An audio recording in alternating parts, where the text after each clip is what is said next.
మైదా 1 cup తీసుకోండి. ఇందులో table spoon salt, అలాగే ఆయిల్ ఒక 2 టేబుల్ స్పూన్లు వేసేసుకొని బాగా మనం పిండికి కలుపుకోవాలి. అలాగే కొద్దిగా నీళ్లు పోసి చపాతీ పిండిలాగా బాగా కలుపుకోవాలి. అంటే కొద్దిగా నీళ్ళు వేసుకుంటూ మంచిగా కలపాలి. అంటే సొట్ట పడేలాగా ఉండాలన్నమాట. డో అనేది మంచి సాఫ్ట్గా ఇలా అయిపోయిందా? బాగా మ్యారినేట్ అవ్వాలి, అప్పుడే మనకి మంచిగా వస్తాయి. ఇప్పుడు చిన్న బాల్స్ లాగా చేసుకోవాలి. చూసారు కదా, ఇలా చిన్న ముద్దలుగా మనకి కావాల్సిన సైజులో చేసుకున్నాం. ఇప్పుడు చపాతీ కట్ట తీసుకొని దానిపైన పొడి పిండి చల్లి కాస్తంత మనం పెద్ద రౌండ్స్ లాగా చేసుకుంటున్నాం. సో పల్చటి చపాతీగా పెద్దగా చేసుకోవాలి. సో మీకు ఎంత చేయగలిగితే అంత పల్చగా చేసేసుకోండి, బాగుంటుంది. చూసారు కదా, నేను బాగా పెద్ద చపాతీలా చేశాను. ఇప్పుడు స్ట్రిప్స్ లాగా కట్ చేసుకోవాలి. అంటే రిబ్బన్ లాగా మనం పెద్దగా కట్ చేయాలి. ఎడ్జెస్ తీసేస్తున్నాను నేను, కట్ చేసి అంతా ఒక షేప్లో. చూసారు కదా, ఒక పెద్ద చపాతీకి 3 రిబ్బన్లు వచ్చాయి. వీటిని తవా పైన రోస్ట్ చేయాలి. అంటే లైట్గా కొంచెం మనకి ఆ సాఫ్ట్నెస్ పోయి డ్రైగా వచ్చేలాగా అయిపోయింది. వీటిని తీసేసుకుంటున్నాం.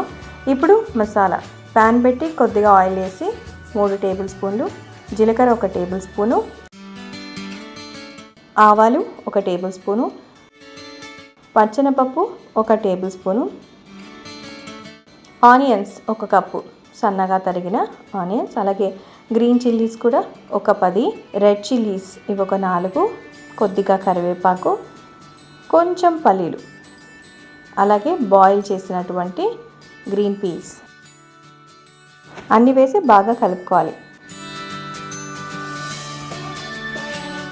సో ఈ మసాలా అంతా బాగా వేగాలి. గ్రీన్ పీస్ వేస్తే బాగుంటుంది. దీంట్లో మీరు క్యాప్సికమ్ కూడా వేసుకోవచ్చు, ఇంకా చాలా ఉన్నాయి, అవన్నీ కూడా వేసుకుంటే ఇంకా బాగుంటుంది. పసుపు 1/2 టేబుల్ స్పూన్ వేసాను. ఇవన్నీ బాగా మగ్గుతాయి. పచ్చిమిర్చి, ఎండుమిర్చి అన్నీ వేసాం. ఇప్పుడు ఇందులో కారం కూడా వేస్తున్నాం టేస్ట్ కోసం. 1 టేబుల్ స్పూన్ కారం అన్నీ వేసి బాగా ఫ్రై అవ్వాలి. మూత పెట్టేసి కాసేపు వీటన్నిటిని ఉడికించుకుందాం. సో బాగా మసాలా అంతా మగ్గిపోయింది. ఇది స్టఫింగ్. ఇప్పుడు ఒక బౌల్లో కొద్దిగా మైదా తీసుకొని 1 టేబుల్ స్పూను దాంట్లో కొద్దిగా నీళ్ళు పోసి మనము లిక్విడ్ లాగా, అంటే ఇట్లా పేస్ట్ వాటర్ లాగా కలుపుకోవాలి. ఎందుకంటే ఇది మనం స్టిక్కింగ్ కోసం యూజ్ చేస్తాము. ఇప్పుడు చూసారు కదా, మనము రోస్ట్ చేసినవి తీసేసుకొని ఒక రిబ్బన్ లాగా ఇట్లా ఫోల్డ్ చేసి దాని లోపలికి స్టఫింగ్ ఎంత పడితే అంత 1 టేబుల్ స్పూన్ అంతా చేసి ఇలా రిబ్బన్ లాగా మడిచేయాలంతే. మామూలుగా రిబ్బన్లు ఎలా మడుస్తాం అలాగే అంచుల్లో ఈ మైదాను పేస్ట్ ఉంది కదా, వాటిని కలిపి ఇలా అంటించేస్తే అంటుకుపోతాయి.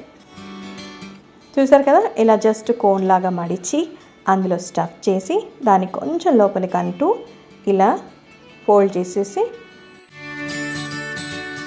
చివర్లో మనం మైదాను అంచున తడిగా ఉన్న చోట రాసేసి మనం ఇలా బ్లెండ్ చేసేయడమే.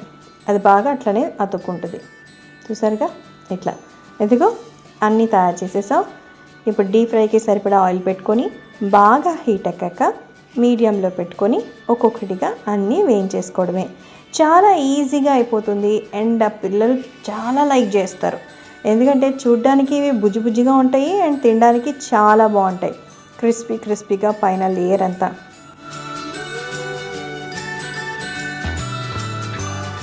సో ఎన్ని తింటాము, నాన్ స్టాప్ అనమాట.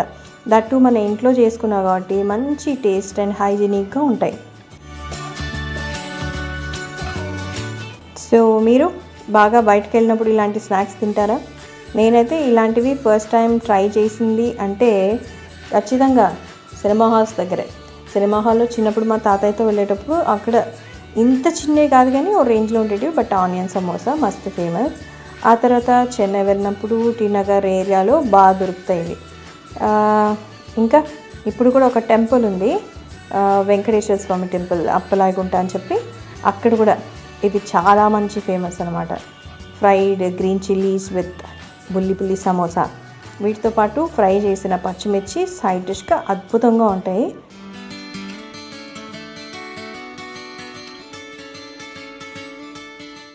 అదిగో అయిపోయింది మాటల్లోనే, చిట్టి సమోసాలు రెడీ. మీరు కూడా ట్రై చేసేయండి, ఎంత బాగుంటాయంటే అంత బాగుంటాయి. తప్పకుండా ట్రై చేస్తారా? ఇదిగో మీకోసం.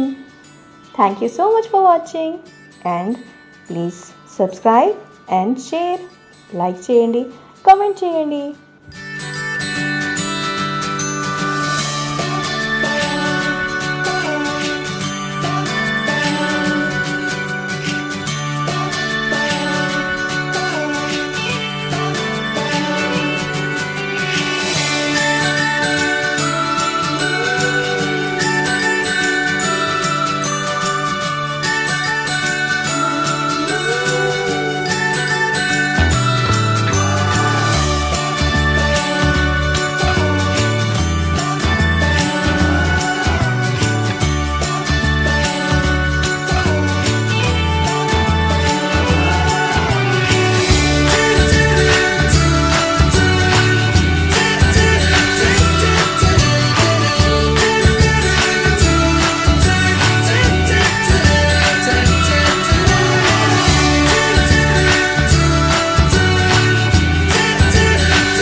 ఇలాంటి మరెన్నో ఇంట్రెస్టింగ్ వీడియోస్ కోసం మా ఛానల్ని సబ్స్క్రైబ్ చేయండి. See you on next video.